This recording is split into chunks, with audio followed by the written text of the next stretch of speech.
अस्सलाम वालेकुम वरहमतुल्लाह। दोस्तों चंद एक तस्वीरें मैं स्क्रीन पे आपको शो कर रहा हूँ।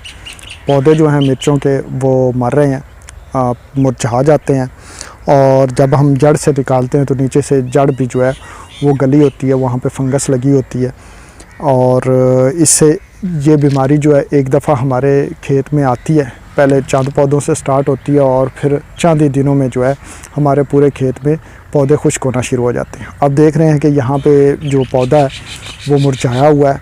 इर्द गिर्द के पौधे अभी अच्छे सेहतमंद नज़र आ रहे हैं, लेकिन बहुत जल्द इन पे भी बीमारी का हमला हो सकता है और ये बीमारी का अक्सर पैटर्न ऐसे ही होता है कि ये फिर अपने हमसायों के ऊपर हमला उस पौधे के बीमार पौधे के हमसायों के ऊपर बहुत जल्द हमलावर होती है और फिर ये पूरे खेत में फैलना शुरू हो जाती है पानी के ज़रिए। अब इसकी जड़ को अगर निकाल के देखेंगे और तो नीचे से जड़ें जो हैं वो आपको गली हुई नज़र आएंगी। ख़ास तौर पर जो कॉलर रीजन है, ज़मीन के साथ अटैच हिस्सा है, वहाँ पे आपको कुछ ब्राउनिश ब्लैकिश सा हिस्सा नज़र आएगा और वो भी तना भी जो है वहाँ से गलना सड़ना शुरू हो चुका होगा। उसके जाइलम और फ्लोइम ब्लॉक होते हैं, गल सड़ जाते हैं और ऊपर पानी जाना खुराक जाना बंद होती है और पौधा जो है मुरझा जाता है। और देख रहे हैं आप कि ये आम तौर पर बीमारी उस वक़्त हमलावर होती है जब फल से भरपूर पौधे जो होते हैं हमारे, हम खाद पानी स्प्रे सब कुछ कर चुके होते हैं, मेहनत कंप्लीट हो चुकी होती है और पौधे जो हैं वो मरना शुरू हो जाते हैं। अब इसका हल क्या है? दो हल बताऊंगा।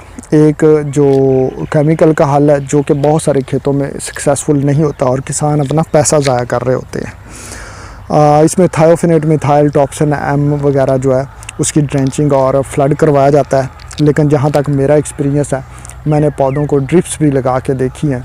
थायोफिनेट मिथाइल और इसके रिलेटेड जो जहरें हैं वो इतनी ज़्यादा सक्सेसफुल नहीं हो पाई। हाँ, एक जो चीज़ मेरे एक्सपीरियंस से गुजरी है, ये जो ट्राइकोडर्मा कैप्सूल्स हैं, इनको अगर हम अपने खेत में रेगुलरली फ्लड करते रहें शुरू से लेकर आखिर तक, नर्सरी सोइंग से लेकर नर्सरी की ट्रीटमेंट करें, फिर नर्सरी जब ट्रांसप्लांट कर रहे हों तो उस वक़्त जो है नर्सरी की जड़ों की ट्रीटमेंट करके जो है वो शिफ्ट करें, फिर उसके बाद इसमें 2-3 दफ़ा फ्लड कर दें तो इस बीमारी का हमला ही नहीं होता और हमारा खेत इस जो बीमारी के जरसूमे हैं उससे पाक रहता है। तो दोस्तों ये मैं आपको जो दिखा रहा हूँ ये ट्राइकोडर्मा ट्राइकोशील्ड के नाम से कैप्सूल्स हैं और ये ख़ास हॉर्टिकल्चरल क्रॉप्स और बहुत सारी दूसरी फसलों में जो है वो फंजाई बैक्टीरिया और निमाटोड की वजह से होने वाली बीमारियों को बड़ा ही अच्छा कंट्रोल करते हैं, ख़ास तौर पर जो ज़मीन और बीज से फैल रही होती हैं। इसमें ट्राइकोडर्मा जैसा कि यहाँ पे लिखा भी हुआ है, ट्राइकोडर्मा इसका एक्टिव इंग्रेडिएंट है जो कि किसान दोस्त फफूंदी है और ये एक माहौल दोस्त रेसिपी के तौर पे सामने आता है। यहाँ पे कुछ एहतियाती तदाबीर लिखी हुई हैं ज़रूरी इस्तेमाल के लिए और इसकी मैन्युफैक्चरिंग डेट है विदिन 2 ईयर्स रिकमेंड किया जाता है कि इसको बेस्ट टू यूज़ है। यहाँ पे एक QR कोड दिया हुआ है जिसको स्कैन करके इसके मुतल्लिक़ वीडियोस देखी जा सकती हैं कि इसको इस्तेमाल करने के मुख्तलिफ़ तरीक़ेकार कौन सी हैं, कौन सी फसलों में, और बहुत सारी वीडियोस इस QR कोड से निकाली जा सकती हैं। यहाँ पे एक फ़ोन नंबर भी दिया हुआ है मज़ीद मालूमात के लिए, या अगर आप मंगवाना चाहें तो वो भी इनसे रब्ता कर सकते हैं।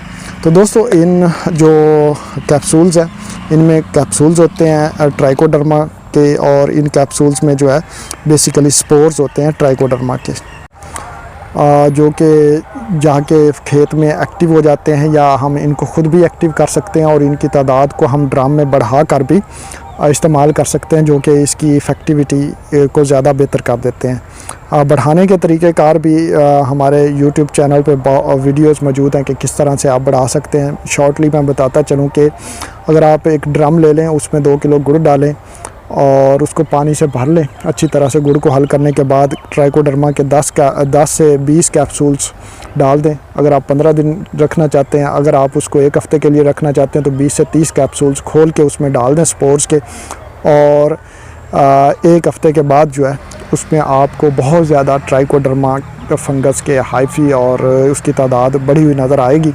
आप उसको अपने खेत में फ्लड कर सकते हैं, 1 एकड़ में 2 एकड़ में फ्लड किया जा सकता है और अगर आप चाहें तो उसको अपने खेत में ड्रेंचिंग भी कर सकते हैं, रूट्स के साथ साथ डाल सकते हैं उसी ड्रम में से निकाल के, और स्प्रे भी किया जा सकता है। तो इस तरह से जो ज़मीन की बीमारियां जो जड़ को इफ़ेक्ट कर रही होती हैं, वो बैक्टीरिया से हो, निमाटोड से हों या फंजाई से हों, उनको ये कंट्रोल करने में काफ़ी हद तक सूदमंद साबित होता है और केमिकल्स के मुकाबले में ज़्यादा बेहतर रिज़ल्ट्स देता है। तो दोस्तों ये एक इंट्रोडक्शन था इस ट्राइकोशील्ड का। और ये मिर्च के पौधों में आजकल ये बीमारी आ रही है, तो आने से पहले ही इसको आप इस्तेमाल करना शुरू करें ताकि आपके पौधे डैमेज ना हो। जब बीमारी आ जाए तो फिर उसको कंट्रोल करना मुश्किल होता है, तो एहतियात जो है वो ज़्यादा बेहतर है बनिस्बत आपके जब परेशानी हो, आपकी मेहनत ज़ाया होना शुरू हो जाए।